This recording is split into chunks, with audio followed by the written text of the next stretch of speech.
Special status అనే దానికి అర్థం తెలియకపోయినా వెరీ పాపులర్ అయింది. ఇవాళ ఇంకో రకంగా మీకు సహాయం చేస్తామని అంటే కూడా వినేదానికి సిద్ధంగా లేరు ప్రజలు. విఘ్నులైనటువంటి వాళ్ళు ఆలోచన చేయాలి.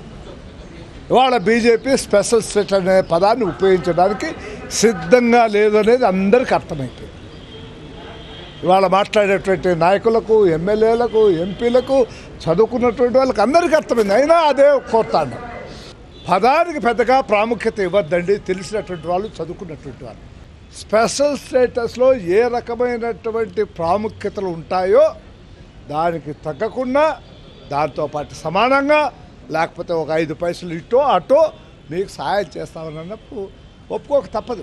ఏం చేశారా పెద్ద మనుషులు? మొన్న వద్దయా ఈ రాష్ట్రం డివిజన్ చేయొద్దని బజార్లో కూర్చొని 6 మాసాలు ఏకదాటిగా 5 కోట్ల మంది కూర్చొని లబలబలబా అంటే ఏం జరిగింది? ఎవడన్నా విన్నాడా మీ మాట? ఇది కూడా అంతేనాయనా. బీహార్ కంటే కూడా బెటర్ పరిస్థితి ఉంటుంది నా నమ్మకం.